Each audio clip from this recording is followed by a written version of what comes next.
Good afternoon, ladies and gentlemen. I think it's a pleasure for me to be here and share some insights on the business environment in Tanzania. I think one of the things that we need to look at very quickly is, Tanzania as a country, as an investment destination, does not rank high in the business environment, indices, statistics that you have officially published all across the board.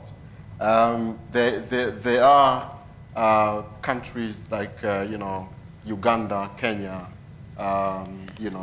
Botswana that are doing much better than Tanzania. I think Tanzania is ranking 131st according to the cost of doing business World Bank statistics reported 2009, 2010, just at par with Lesotho. And of course, whilst the international perception of doing business in Tanzania is deteriorating, it's not doing any better on the domestic front as well.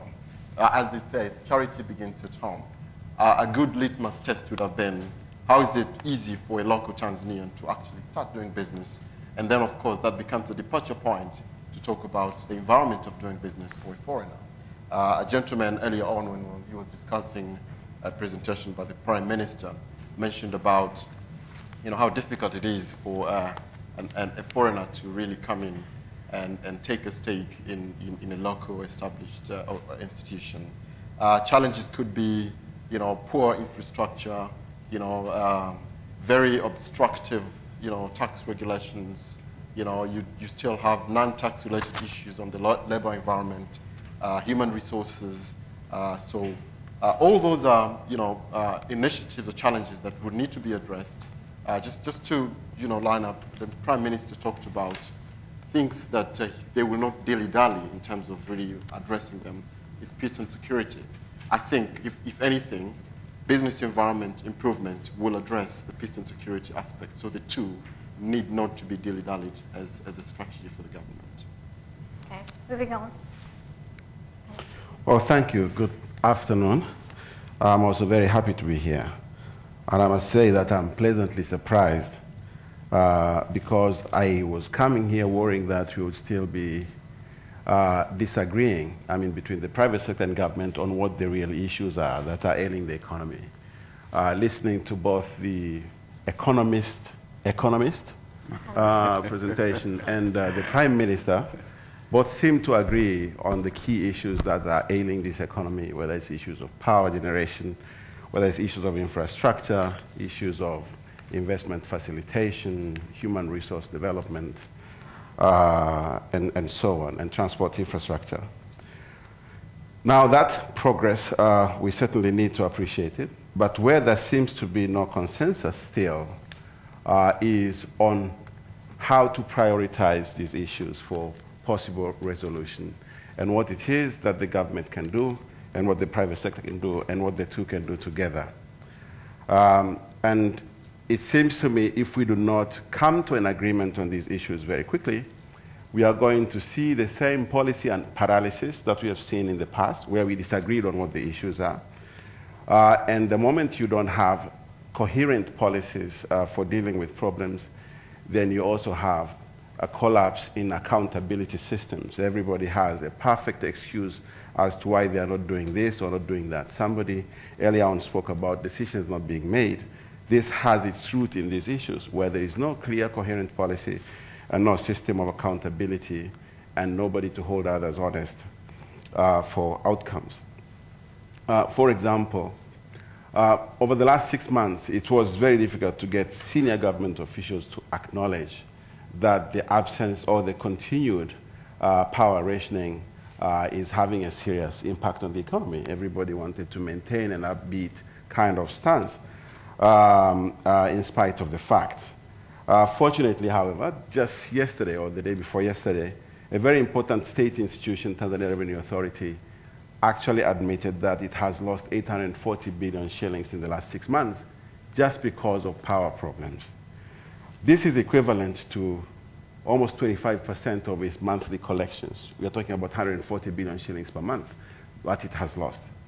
What that article didn't say, however, is what the whole economy has lost in the last 6 months as a result of power problems. If you were to extrapolate by saying that TRA collects somewhere in the region of 14% of GDP by way of taxes, so a loss of that much would translate to almost 1 trillion shillings a month. That's what the economy loses because of the power problems. Now, all of a sudden, this becomes a serious problem that needs to be resolved, not in 16 months, not in 2 years, but yesterday. Otherwise, the losses that we are incurring are going to have far-reaching consequences for the economy. Another issue that I want to talk about are the opportunities and challenges, especially in regional and global trade. The most exciting opportunities for me that I see are the East African Common Market and the recently launched SADC Trade Protocol. As you all know, the South African government has dropped visa requirements for Tanzanian visitors. Goods manufactured in the SADC region can be imported into member countries free of taxes. Unfortunately, these opportunities are coming at a time when Tanzania is seriously challenged, not just with the power crisis, but also with a very uncompetitive human resource. We had the most disastrous secondary school examination results just this year, with more than 50% of the kids failing.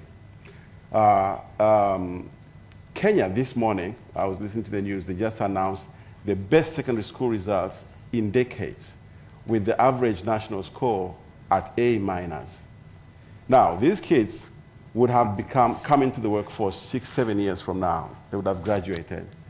So we shouldn't be surprised, especially the opening up of the East African labor market, that 6, 7 years from now, it is graduates from Kenya who are going to be coming up to take Tanzanian jobs. And people are going to come and complain, our kids are being marginalized and so on and so forth. But the problem has been created by the lack of proper attention to this very important issue. So in conclusion, I'm saying that now that we have moved from a situation where we are disagreeing on the issues to where we agree on the issues, considering that we all know the constraints we face of resources, can we now prioritize?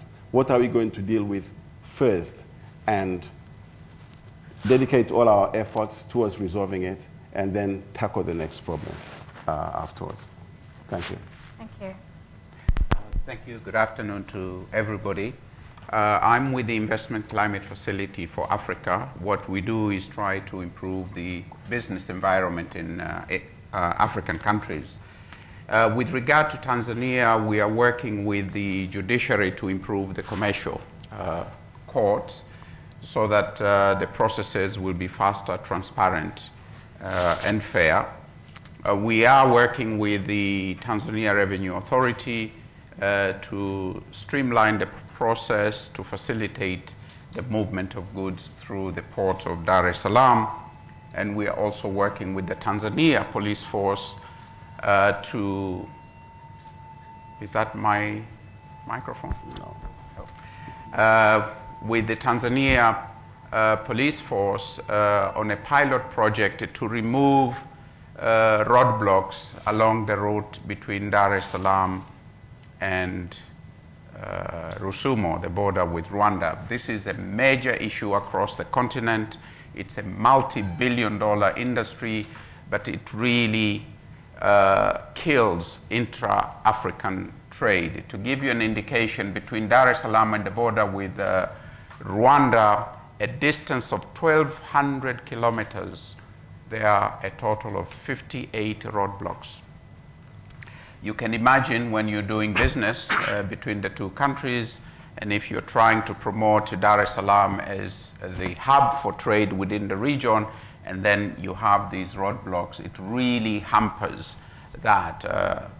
Now that, coupled with the lack of infrastructure, makes it very, very costly to do business in the region. At the East African level, we are trying to work with this secretariat as well as with the member states to have in place legislation that is common in all the countries, legislation that will be adopted by each and every parliament in these countries, so that enforcement will be uniform. At the moment, each country has its own sets of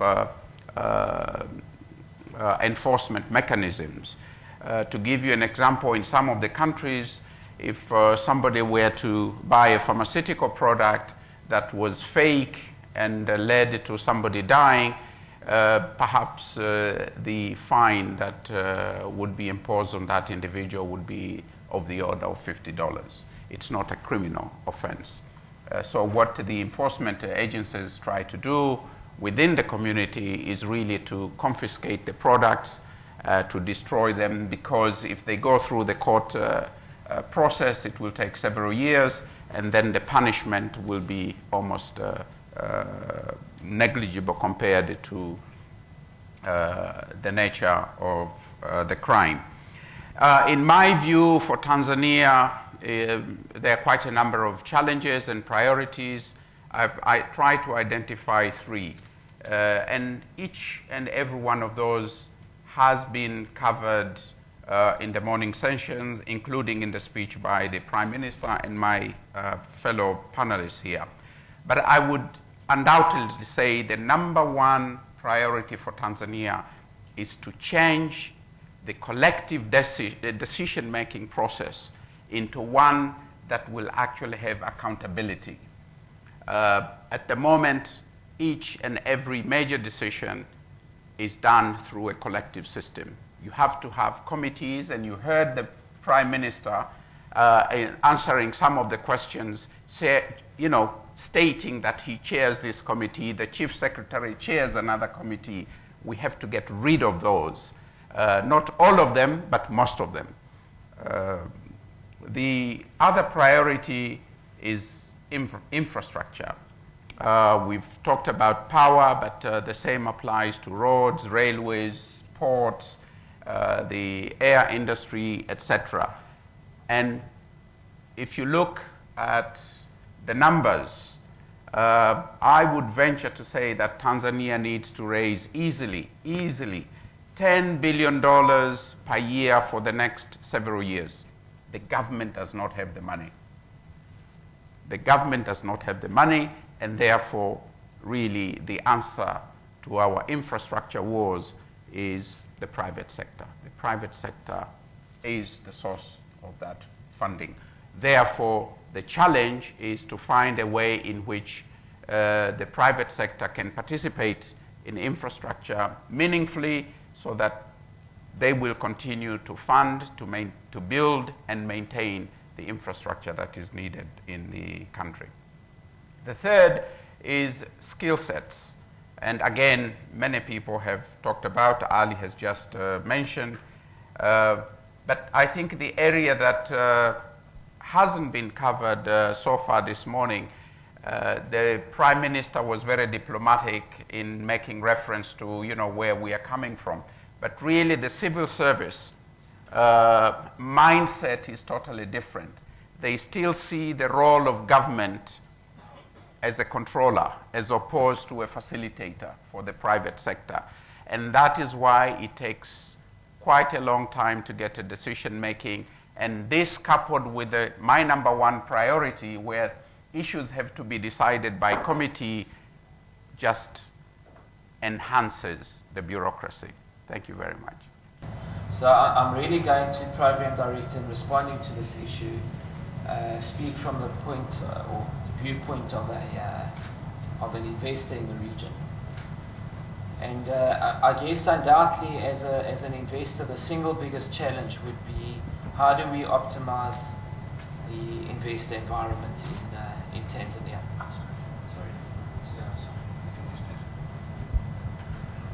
Okay, hopefully this is a little bit. I was saying, colleagues, that I'm going to be speaking from the vantage point of an investor in the region, investor in Tanzania. And as an investor in this area, undoubtedly the single biggest challenge, the way we would see it, is how does one optimize the investor environment? And I guess for us, investment is equivalent to manufacturing and strengthening a manufacturing base. So quite consistent with the remark I made earlier, I'm going to confine my short presentation to the area of how does one optimize this investor environment. I guess I should preface everything I'm going to say by mentioning that Tanzania and most economies in Africa are largely import dependent. Africa, the region, is characterized by significant unemployment, underemployment, a lack of skills. There's huge reliance on grants and donor funding, and there's limited or no industrialization that's occurred. And I think the truth of the matter is that manufacturing creates jobs. Historically, we've seen, even in the 40s, economies like the UK and Germany move from poverty to wealth creation through establishing manufacturing bases. We saw it in the 50s and 60s with Japan, 70s and 80s with the Asian tigers, and more recently we're witnessing what's going on in China and India. So the question is, are we moving towards that trajectory in Africa? Can East Africa take a lead in certain instances? I think South Africa has to an extent taken a lead, but the challenge here would be to see whether East Africa could take a lead in this area. So I think, having outlined the urgency of a need, a dire need to re-establish an industrial base in the country, and to move towards a buy local campaign, I'd like to share a couple of ideas how we think this could be achieved, how this would in effect strengthen the investor environment. It would attract future foreign direct investment, such as an Aspen.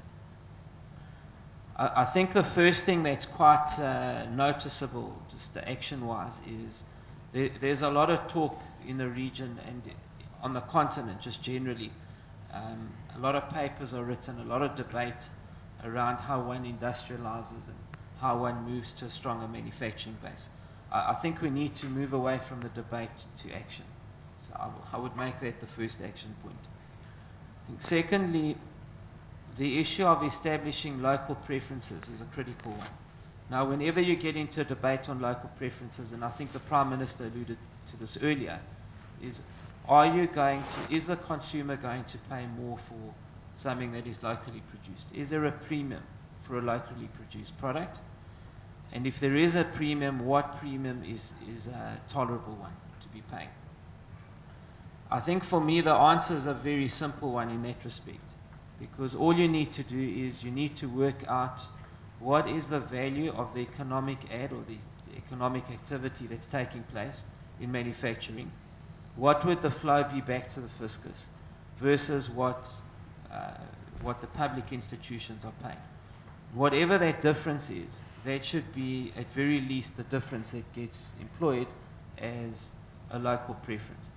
Now, I can share with you a study that was done in South Africa by the Industrial Development Corporation, when we were looking at what value does local production of antiretrovirals bring to the economy. And the determination there was that for every R1 procured in the public sector of an antiretroviral, 30 cents of that went back into the fiscus. So ostensibly you could tolerate a preference of between 20 to 30 cents for every R1 procured. I think it's an important point that I'm making here, because it really gets us away from this constant debate of what is a premium, an appropriate premium, acceptable premium that you should be paying for local production. I think the third action point we'd like to be strongly considered here is some type of, I operate in a highly regulated environment. Pharmaceuticals are highly regulated. It would be good to see some type of preference by the Drug Regulatory Agency given to those companies that are producing locally here in Tanzania. Traditionally, it takes a year to a year and a half to get a product registered on average. I think we'd like to see that dramatically reduced for local producers like ourselves and any other local producer. Although not a preferred route, I think one needs to look at leveling the playing field here through some type of defensive tariff. What do I mean by leveling the playing field? We're up in Africa largely against Asian players who, despite WTO stipulations, are heavily subsidized by their governments. very difficult to compete against a subsidized import.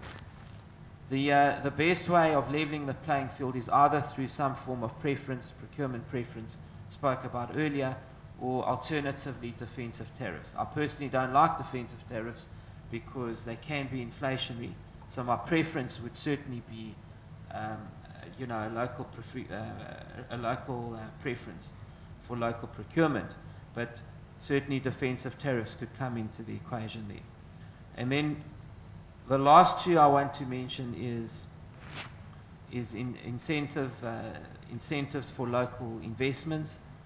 I think once again, when you mention incentives, Treasury and governments in general tend to think, well, it's going to be a waste of fiscal revenue. It's fiscal revenue that could be better spent elsewhere. Once again, for me, the solution's easy. We need to work out what is the manufacturing base right now. Anything that is incremental, that you can prove is incremental to government, by way of either local demand or export, that portion, that incremental portion, is the one that attracts the incentive. That will be an efficient use of fiscal revenue, and it will get away from this debate of, you know, are we going to be artificially subsidizing producers for no gain to the economy? And then lastly, I think the rules of engagement around these trade and industrial interventions need, in my view, to be moved from a rather general debate that happens down to sector-specific interventions. So I find with a lot of these discussions, as I travel around Africa and other parts of the world, and you have this type of bilateral engagement with governments around boosting economic growth and job creation, etc., what often happens is it's a very general type of discussion. And I think if you crystallize it down to interventions by sector and interventions that work for each sector, I think the likely outcome of a result is you have a much higher chance of a likely outcome of a result in that way. So thanks, Thank you. Program Director, and ladies and gentlemen. Thank you. Thank you very much to all our panelists. You've heard pretty diverse views, some very common that we've already touched on this morning. Skills, poor infrastructure, certainly regulations, and very slow bureaucracy and policy making. Centralized system that is a big hindrance rather than a powerful decision-making tool, unlike in China, which has benefited from that.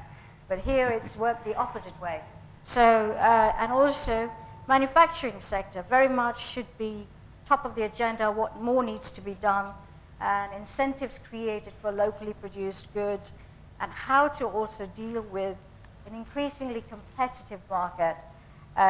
Despite all that, I would say our panelists are all looking at this country and region because of the opportunities it creates, but nevertheless, at what point do investors start thinking it's just a big headache to be in this part of the world, and it's easier to look elsewhere?